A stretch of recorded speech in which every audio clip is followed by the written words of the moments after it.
Hello and welcome to the Bhagavatam. Today we're on Canto 8, and I wanted to talk about immortality.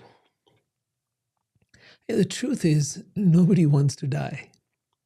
We all long to live forever. In fact, in India, when people bless someone, it is Ayushman Bhava, may you live a long life. And that's a blessing. And if we look at it, that is our deepest longing.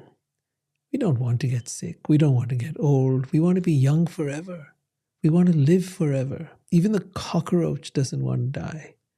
No creature wants to die, from the deer to the human to the insect. This longing is there in us to live forever. But this world cheats us of our youth, our belongings, our loved ones, and our very life itself. The desire for immortality has been the pursuit of science in ancient and modern times. We've dreamt of a solution, but it keeps evading us. We think we're almost there. Almost. Right? Most people will tell you, science is almost there. But there is a solution. The solution lies in a paradox, a deep paradox. Could it be that this longing that is within us is there because we are in fact immortal beings in a mortal body? We are identified with this body and we try to enjoy the world as much as possible through it, but invariably it lets us down. What do I mean by this? We are immortal beings in a mortal body. You see, consider the possibility that the soul is not made of physical matter, that it is energy. It is the energy of the divine or of God present within us. And as such, it is immortal. It cannot die. Now, this immortal being in a material body, thinks that this cannot die. But that's not true. That's the illusion. The truth exists. Immortality exists. You will live forever. This is true. But you won't exist forever because of some science, because of some solution, because of what somebody will give you or do for you. You will exist immortally only because that is who you are. Krishna says in the Bhagavad Gita, never was there a time when I did not exist, nor you, nor all these kings, nor in the future shall any of us cease to be. And at the same time, he goes on to say, for one who is born, it is certain that he will die. And for one who dies, it is certain that he will be born again. So let's try to understand our immortal nature and how to attain it. Let us learn from the ancient wisdom of the Vedas revealed to us by the wisest people who ever lived on this planet.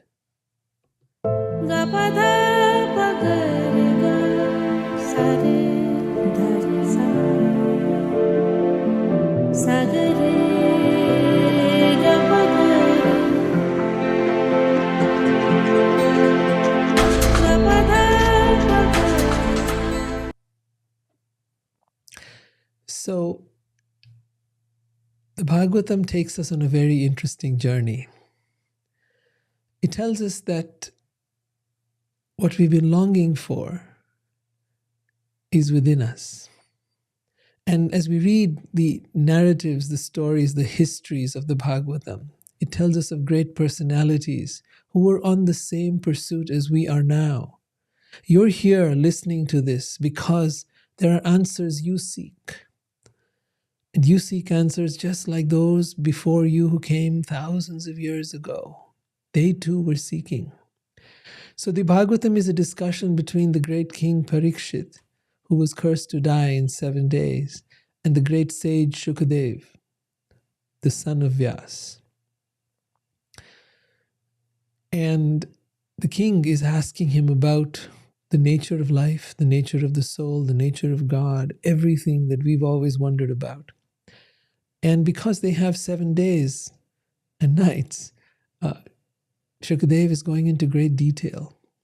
And although the king has been hearing, his thirst increases, his desire, his appetite, his longing increases the more he hears. So let's get into it now. Canto 8, chapter 5. We'll do 5 to 7 today. Although the great activities and transcendental qualities of the Supreme Godhead's various incarnations are wonderfully described, sometimes we're unable to understand them. So this is the paradox he's talking about, this dilemma, that they're describing the activities of the Supreme Being. See, the Supreme Being, or God, has wonderful activities and comes in various incarnations at various times in the history of humanity and histories of beings all across the universe, to be here with us and for us, to support us. We're not alone here. And so when the Supreme Being or the Supreme Godhead comes here, his activities are glorious. They're remembered for time immemorial. And they have a purifying and uplifting quality to them. When we hear them, we become blessed. We become purified.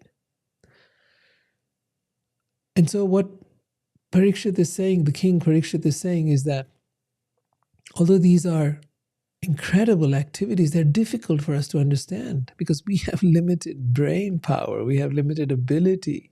We are tiny, we are infinitesimal beings on this huge universe.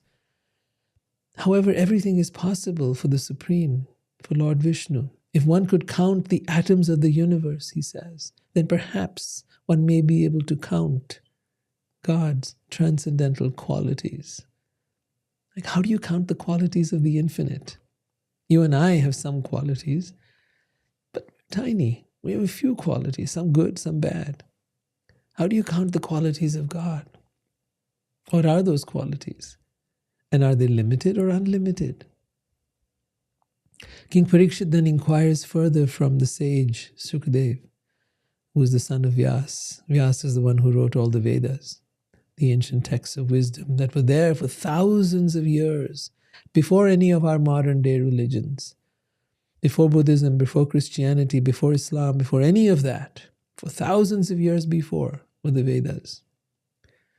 And yes, the Western world came and tried to conquer and diminish and put down all of these great teachings. And there's been a revival now. We're starting to get to see what the ancients were trying to tell us about the nature of the divine. And this wisdom supersedes any of the modern day paths that have been given to us. It is at a level of depth that is unimaginable. So Parikshit is inquiring from the sage about Vishnu's incarnations. And one specific one comes to his mind. He's heard of this one where Vishnu, the Supreme Being, God, incarnated as a tortoise, Kurma. Now, in earlier times, he had incarnated in various other forms, as a fish, as a boar. And now we're hearing of the tortoise. He says, my heart, which is disturbed by the conditions of material life, is not yet satiated with hearing you describe the glorious activities of the Supreme Godhead. So the sage Shukadeva says, there was a time when the demigods had been cursed by the sage Durvasa. Now, let me explain these terms for you if you're new here. The demigods, devas, are highly evolved beings in the mode of goodness. What that means is that they are just like you and I, but they've evolved spiritually. You know how many people talk about, we'd like to grow and evolve spiritually. Well, these are highly evolved beings, and they're in charge of the affairs of the universe. God doesn't personally need to manage everything. Everything is delegated to other living entities who can take care of these things. Then they're empowered and they're given abilities by which they can do so, including the creation, the destruction, the maintenance of the universe. So these are called devas. And there's a whole group of beings as well who are called asuras. And the whole thing we're going to have today is between them. The asuras are also sometimes referred to as demons, or atheistic beings, people who don't believe in God, don't believe in spirituality, don't care about spiritual advancement, but are only motivated by greed and lust and desire, which is a lot of our people today on this planet as well. So it's not that they have to be some horned creatures and have some fangs and be some... No. It simply means that they are not pursuing the goal of human life. And that goal is spiritual advancement. So the devas and the asuras, the demigods and the demons, I'm going to use these very loose terms in the English language. They don't do justice to this idea, but I'll use it anyways. But you see, the point is, if one is driven by greed, so why do they call them demons or demonic? Because when one is motivated by lust and greed, one will do anything for that. Power, hungry people, right, will do anything for their power. And so yes, sometimes that trajectory can lead towards somebody being a dictator, can lead towards somebody being very cruel and vicious and mean and heartless. And yes, it can lead to them doing very evil things. So that's why it's a path towards self-annihilation, so to speak, meaning moving away from that which we are. It is a path towards darkness. It is a path that takes us away from the true nature of our soul. So that is why it is referred to as demonic. Not that it is with some the Hollywood version of that, please. Okay, so the devas, the demigods, being bereft of the influence and strength that they had. So what happened? They'd been cursed. By whom? By great sage Durvasa. Why? Because they did something to offend him. This would happen from time to time. That when somebody offended a great sage, they might be cursed. You see, one is supposed to honor a great and highly evolved being. One is meant to serve them.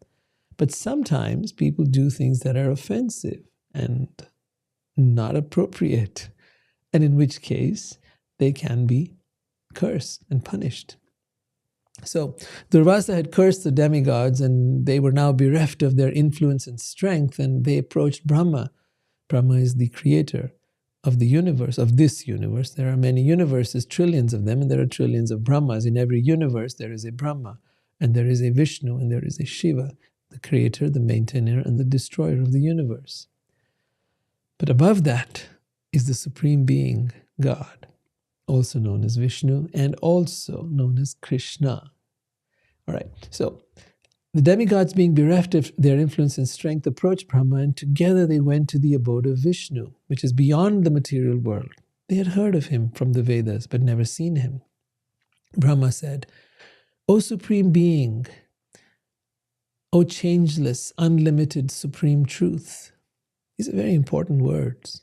The Supreme Being, or God, is changeless. We are constantly changing. So if somebody claims to be God, check and see, are they changeless or do they change? Does their body age or does it not? When Krishna was present here in this world, he appeared like a 16-year-old youth throughout his over 100 years of being here. He never changed. He looked the same. So he says, O changeless, unlimited, supreme truth. Is this person who claims to be God unlimited? And are they the supreme truth? That which does not change over time. That is that which is true for all. Our truths, somebody says, oh, I want to live by my truth. But our truth is a relative truth. It is a truth that is subject to time. It is subject to our conditioning. It is subjected to our mind and ego. It is not the supreme truth. Supreme truth is true for all beings, for all times. So Brahma says, O Supreme Truth, you are the origin of everything. You are all-pervading. You are in everyone's heart and also in every atom. Before anyone tries to claim to be God, this is the criteria. All-pervading, in everyone's heart and also in every atom. He says, you have no material qualities.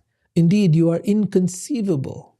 The mind cannot comprehend you by speculation, and words fail to describe you. You are eternal, all-pervading, and as great as the sky. You are the supreme master of everyone and are worshipable for everyone. We take shelter of your lotus feet and offer our respectful obeisances unto you. Some people will say, well, I don't believe in your God. My God is a better God. And I will say to them, it is not a question of believing in my God or your God. It is not a question of belief. It is a question of qualities. What are the qualities of God? And is that which you call God, does it possess those qualities? It's not about what I think or what you think. It's about certain standards. If I want to buy gold, I don't go by what I think. I go by what are the qualities of gold. And I have someone examine it who's able to understand the qualities of this metal. And then I can determine whether it is pure gold or not. Otherwise, I'll get cheated. Just because something shines doesn't make it gold. Just because I claim something is God doesn't mean it is God. So similarly, there are certain qualities. And those qualities are very important to understand. You know a thing by its qualities. Water is wet. Fire is hot. I cannot tell you that fire is wet. That's inconceivable. That doesn't work. It isn't so in the material world. So in the same way, God is known by certain qualities. Brahma continues, no one can overcome your maya, your illusory energy. So there is a spiritual energy and there is an illusory energy, the material energy. The material energy is illusory. Why is the material energy used illusory? Because it appears to be something which in fact it is not. Maya, that which is not. What do you mean? See, the world appears very solid. It appears very real. But it is no more real than a mirage in the desert, or no more real than a virtual reality world like in a video game, or if you put on one of these 3D headsets that you get now that make it seem very real. But this world is just like that video game. It appears so real. It is tangible. If you hit something, it hurts. If you bang against a car or a car hits against you, you will die. So it appears very real. It works in a way that is very real. And yet, when scientists have looked at matter, any form, any matter, within or rather through an electron microscope, they've seen that there's nothing there. It's just atoms and protons floating around in space. And those atoms and protons are really 99.9% air and about 1 or 0.00, whatever fraction of 1% actually solid matter. The movement of those atoms and protons and particles and quarks and all of that is creating the illusion of reality. There is no reality here. So therefore it is called the illusory energy or maya, or that which is not. So he says your illusory energy, maya, which is so strong that it bewilders everyone, making one lose the sense to understand the aim of life. This illusion makes us chase all kinds of things. We desire all kinds of things. We want so much, right? We want to be happy. We want to be loved. We want beautiful, shiny objects of desire. But none of that fulfills us. And so the illusion of Maya bewilders us and takes us away from the real aim of life. What is the aim of life? It's not complicated. It's to understand who you are and who is God. It's very simple. And if you can understand that and deeply understand it, then that's all that matters. You fulfilled the purpose and the aim of life. The aim of life is not to become great, is not to be a millionaire, is not to become famous, is not to be a celebrity or any of these things that people want in today's time, but it is to become self-realized and God-realized. To be realized something is not just to know it, it's to deeply experience it, to live it in every way. So he says that Maya bewilders us, making us lose our understanding of the aim of life. However, Maya is subdued by you who are equally disposed towards all living entities. He's saying so much in so little. Maya is subdued by you. When God is present, the illusion goes away. When light is present, the darkness goes away. So in the presence of God, there is no more illusion. You see things for what they are. These words, these texts, these great writings are meant for exactly that purpose, to drive away the illusion. And sometimes it's hard to hear this stuff. It's hard because it's driving away the illusion. And the mind is resisting that effort. It doesn't want you to let go of the illusion. It wants to hold on to the illusion. So it'll say, oh, don't listen to this stuff. Don't go here. Sure, that's what it's going to do. Because it doesn't want you to give up that which is familiar. So he says, Maya is subdued by you who are equally disposed towards all living entities. Equally disposed towards all living entities. God is not play favorites. It's not that God is more fond of people of your religion or my religion or a particular religion and not of any other. No. God has no favorites. That would not be God. Right? Then he says, this is all Brahma speaking. He says, by your sweet will, you appear in various incarnations, millennium after millennium, and act wonderfully, performing uncommon activities that would be impossible for us. People are always anxious to accumulate wealth. Why do people accumulate wealth, by the way? For sense gratification.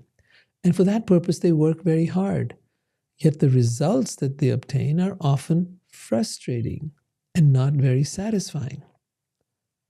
Would you relate to that? We work hard, don't we? We work hard for what? So that we can enjoy. And do we always enjoy? Do we enjoy the process of working? Do we enjoy the results that we get? A little, yes. But there's a lot of frustration that we have to go through. There's a lot of hardship we have to go through, a lot of stress, a lot of all kinds of tension for a little bit of enjoyment. And for that we work and work and work, and we devote our lives to that. That's why he says the results are not very satisfying. But he says we devotees who have dedicated our lives to your service achieve substantial results that often exceed our expectations without hard work. Does that mean that they necessarily become very rich and famous? Maybe, maybe not. It's not the goal. If that happens, wonderful. If it doesn't, that's wonderful too. They get their satisfaction in serving God, in loving God, in devoting themselves. The satisfaction is inherent in that and the act. That may not be the true of serving some tyrant or master in this world, like whether it's a boss or whether it's someone who's trying to control you. But in serving God, there's a sweetness, there's a certain ecstasy, there's a certain joy that emanates from the very act itself.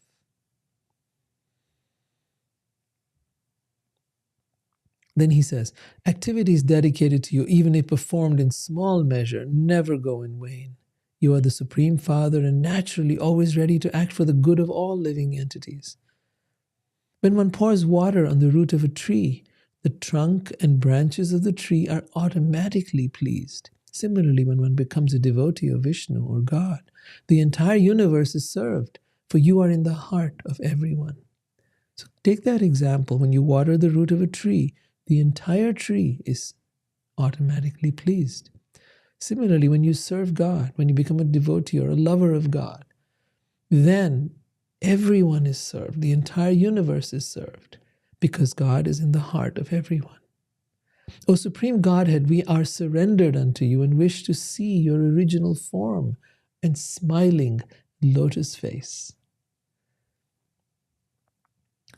The Supreme Godhead Vishnu, also known as Hari and Krishna, being thus worshipped, appeared before the demigods. Now remember, they were in trouble. Things were going really badly for them. And the asuras, the demonic beings, had risen in power and more or less taken over the universe. So these guys were like in deep trouble. So Vishnu God appeared. His bodily effulgence resembled the simultaneous rising of thousands of suns. The demigods were blinded and unable to see anything. Gradually, they were able to see the crystal clear beauty of his blackish body, which resembled a glowing gem. He was smiling, and his eyes were like the petals of a lotus. His beautiful body was dressed in garments that resembled molten gold, attractively decorated with valuable jewels. He was bedecked with flower garlands and carrying his personal weapons, like the disc and club. The demigods fell to the ground to offer their obeisances. Brahma said, "My lord, we, the various demigods, the directors of this universe, have come to your lotus feet. We are nothing but sparks illuminated by you, and you are the original fire. Please fulfill the purpose for which we have come. You are the witness of everything, from within and without. Nothing is unknown to you, and therefore it is unnecessary to inform you of anything." In other words, God knows your desire. God knows your heart. God knows what your troubles you're facing. And it's not even that you have to go around begging and saying, "God, fix this problem for me." No, He already knows that. There's nothing that you need to beg for. He's already there with you. That trust needs to be there. A deep sense of awareness needs to be there that God knows my heart and has my back. And that trust is what takes us a long way, goes a long way. It sure does. All right. So at this point, Vishnu begins to speak in a deep voice that resembles the rumbling of clouds. Vishnu replied to the demigods who all stood there attentively with folded hands. He said, "Please hear me with great attention, for what I say will bring good fortune for all of you. As long as you are not flourishing, for the sake of your self-interest, you should make a truce with your enemies, the asuras, the demonic beings, who are now being favored by time. Immediately endeavor to produce..." Now he's giving them a strategy, he's giving them a particular, it's all linked up to his own incarnations and all of that. So you just watch and listen to this whole narrative. It's going to go this week as well as next. It's a long thing, so it'll be in two parts. Immediately endeavor to produce nectar, he tells them, which a person who is about to die may drink to become immortal. So now he's telling them there's a strategy here. This strategy is produce a nectar which will make people immortal. All right, so how do you do this? He says, there is this ocean which is called Shweta Dweep. Shweta actually means white, and Dweep is the ocean. The ocean, which is the white ocean, some call it the ocean of milk. I don't think it's literally made of milk, but let's just call it the white ocean, Shweta Dweep. Okay, so pour into that ocean all kinds of vegetables, grass, creepers, and drugs. Now, by the way, we're not talking of something on this earth. We are talking in a different universe or a different planet. I cannot put it down to a specific spot, but just go along with that. All right, so put into that vegetables, grass, creepers, and various kinds of herbs. Then with my help, making Mandara mountain, there's a huge mountain called Mandara, the churning rod, making it the churning rod, and Vasuki, the snake, into the rope. You will churn the ocean. Engage the demons in this project, but you, the demigods, will gain the actual result, the nectar of immortality produced from the ocean. With patience and peace, therefore, everything can be done. But if one is agitated by anger, the goal is not achieved. Now, this is a lesson we can all take even here and now. With patience and peace, everything can be done. But if one is agitated by anger, the goal will not be achieved. Therefore, whatever demons ask, agree to their proposal. So he tells them these few things. And then he also points out that a poison will be generated from the ocean, but you should not fear it. And when various products are churned from the ocean, you should not be greedy for them or anxious to obtain them, nor should you be angry. Having said this, the Supreme Godhead Vishnu, the best of all living entities, disappeared. The demigods, the devas, then approached king of the asuras, the demons, Bali, who had conquered the entire universe, and they came to him with their proposal. They then made an armistice. So now this proposal is very attractive, right? Like everybody wants, hey, yeah, you got that thing that make me immortal, like I won't die, like, come on, let's how do we do this together? So they were willing to collaborate now. They were always at battle with each other, the devas and the asuras, the demigods and the demons. They're always at battle with each other. But they're now offering to share a technology that would create a particular kind of sort of antidote for death. It will make them immortal. And for that purpose, peace was attained. An armistice was arrived at, and they proceeded to produce the nectar of immortality. Now together the devas and asuras, all of who had great powerful mystic powers, attempted to uproot the Mandara mountain and attempted to bring it to the Shvetadvip, the White Ocean. Despite the great strength that all of them had, and all their mystical abilities and all their tremendous powers, moving the mountain, which was filled with gold, over such a long distance proved to be a daunting task, and they ultimately gave up. In fact, many of them were wounded in the process. Many of them died in the process. At this time, the Supreme Godhead, who knows everything, appeared on the back of his carrier, Garuda. Garuda is like a bird carrier. He brought the devas and asuras who had been injured or killed by this endeavor back to life. All their bruises were healed.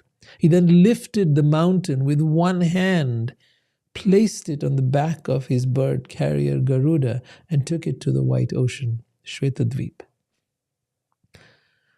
Or as I said, some call it the ocean of milk, so whatever. Garuda was then asked to leave. There's a reason for that, we'll come to it. Now, when Mandara mountain was placed in the ocean, of course, it sank.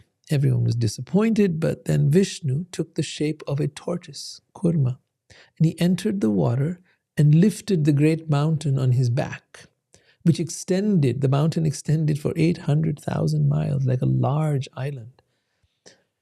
So now he's got it on his back, and the great snake Vasuki was then wrapped around the mountain as a rope. The demigods pulling on one side and the demons pulling the other side. The demons wanted to hold the side of the head because it was more auspicious. The demigods relented without argument. So let me show you a couple of pictures that have been presented by various artists. Of course, they're all trying their best to try to convey something. On one side, you have the asuras, probably the dark guys there, and then the devas are on the other side, probably lighter-skinned ones there, whatever the biases are. And there's Kurma underneath of the mountain on top. Now, there were hundreds of devas and hundreds of asuras in this, and they're all trying to pull on it. And here's another artist's impression of this whole thing. So as the demigods and demons, the devas and the asuras, were pulling on the snake, Vasuki, by the strength of their arms, they rotated Mandara mountain on the back of this extraordinary tortoise who was Vishnu in the form of Kurma, the tortoise avatar. And the tortoise, that is Vishnu, experienced the turning of the mountain as a pleasing sensation scratching his body, completely unaffected by the whole thing, right? The demigods and demons, the devas and asuras, worked with frenzy for the nectar. Vishnu had entered and energized them. The demigods, the demons, Vasuki, the snake, and the mountain itself. Because of his strength, the ocean of milk was so powerfully agitated that all the alligators in the water were very much perturbed. Vasuki, the snake, who was being used as the sort of, when you have a tug of war, you have a rope, right? So Vasuki the snake was being used as that rope. He had thousands of eyes and mouths. From his mouths, he breathed smoke and blazing fire. The demons who had insisted on holding his head were now greatly affected, as it gradually made them powerless. The demigods were also affected. Their weapons and faces were blackened by smoke. However, by the grace of Vishnu, the clouds appeared on the sea, pouring torrents of rain to give everyone relief. Unfortunately, the nectar didn't come. When that happened, when the nectar did not come from the ocean, despite so much endeavor, the Supreme Godhead personally began to churn the ocean. And when he did so, the fish, the sharks, the tortoises, and snakes were all agitated and perturbed. They were like scared. Oh my God, this is like really, very massive churning of that ocean. The entire ocean became turbulent, and even the large aquatic animals like whales and crocodiles came to the surface. The ocean being churned in this way first produced a fiercely dangerous poison called hala hala, which began spreading in all directions.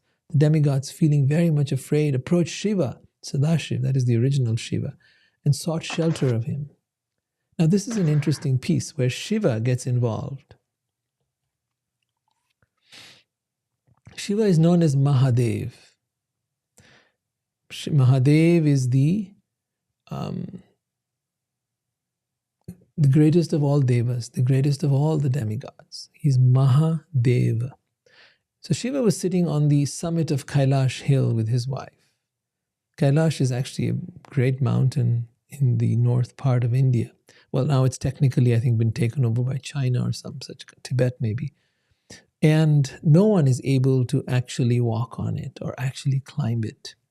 It is said that anyone who tries to do so goes crazy. But Kailash mountain, this one that we're talking about, is somewhere else. It's in another dimension altogether. So Mahadev was sitting on the summit of Kailash hill with his wife, Bhavani, also known as Parvati, Sati, Durga. She has many names.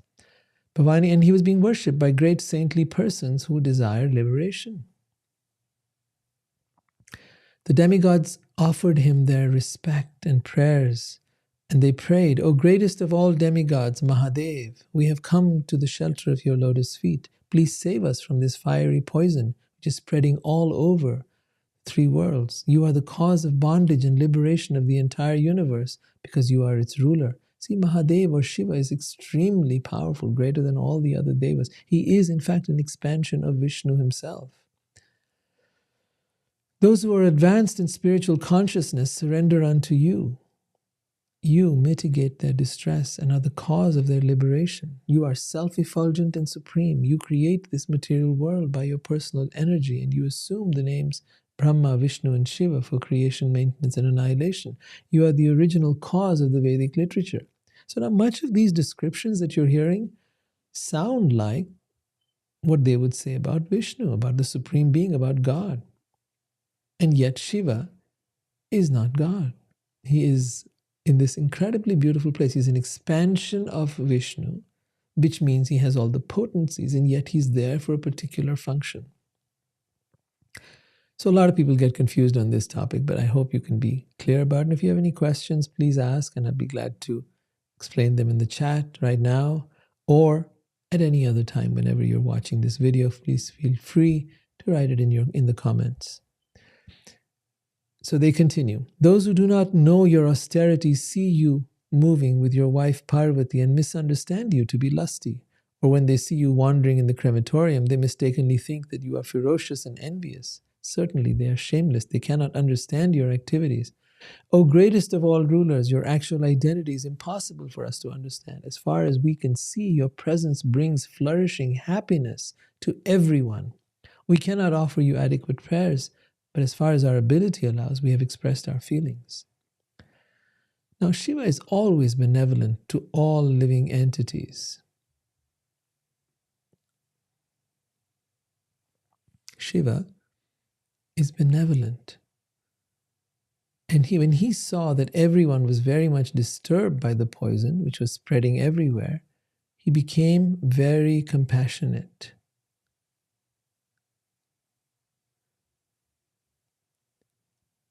Then he spoke to his eternal consort, Bhavani, Sati, Parvati. As I said, she has many names. He said, "It is my duty to give protection and safety to all living entities struggling for existence. People in general, being bewildered by the illusion of Maya, are always engaged in animosity towards one another. This is so true, isn't it? People in general, being bewildered by Maya, the illusory energy, are always engaged in animosity towards one another. They're envious of each other. We all want what the other person has. We're covetous, envious, greedy, selfish. He says, but devotees of God, devotees of Vishnu, even at the risk of their own lives, try to save them. When one performs benevolent activities for others, the Supreme Godhead, Hari, is very pleased.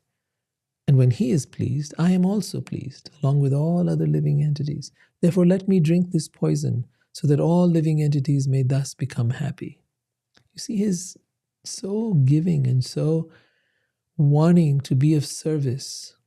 And that's the spirit we all need to imbibe. We all need to be able to look at this. How can I get past my ego? How can I get past my selfishness? How can I get past this idea of I, me, and mine, where everything has to be for my pleasure, the way I want it, the way I think. Everybody's supposed to behave and do things the way I think they should do it. That's not going to make anyone happy, neither you nor them. That attempt to control the world or the people in it or the people in your life is only going to cause misery. Whereas a devotee of God wants to serve, wants to be able to help, wants to be able to contribute to the welfare and well-being of all other creatures. So Bhavani, his wife, who knew perfectly well the capabilities of Shiva, agreed and gave him permission, and Shiva began drinking the poison generated from the ocean. The poison did not harm Shiva, but it left a bluish line on his neck, which is now accepted as an ornament. He's called Nilakant, Nil meaning blue and Kanta meaning throat, blue throat, the blue-throated one. So this poison, as he drank it, this poison which everyone was terrified by, which no one could deal with, he drank it. And all it did was leave a little bluish mark on his neck. How come it didn't affect him? How come when Prahlad was being poisoned, it didn't affect him? How come when Meera was being poisoned, it didn't affect her?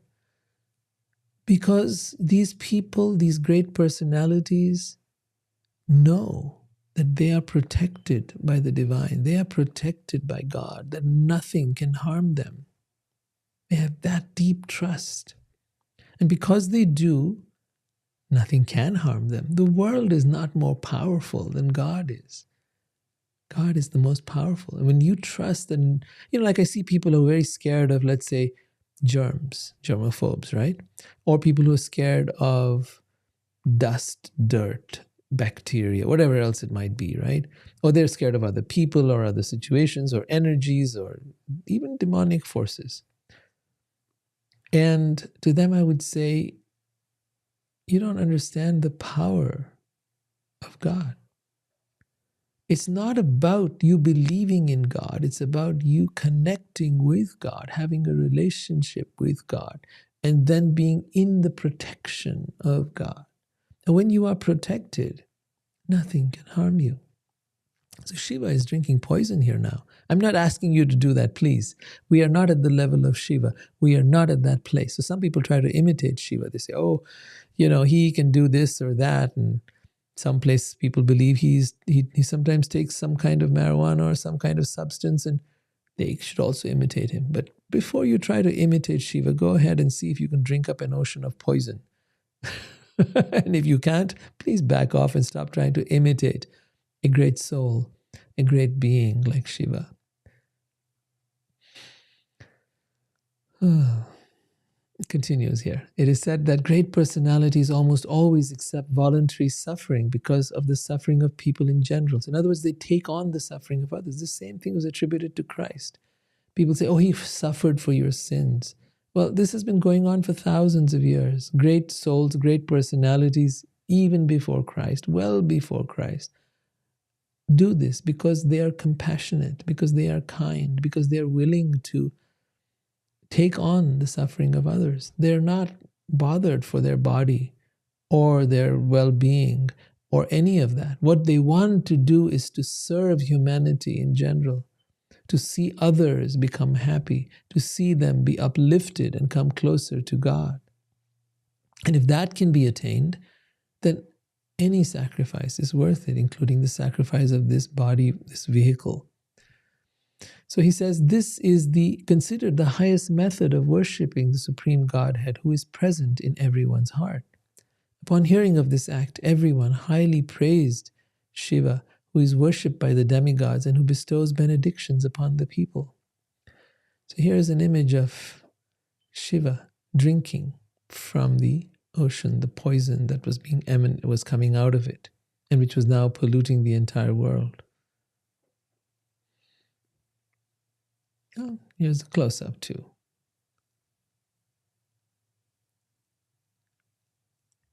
And one more.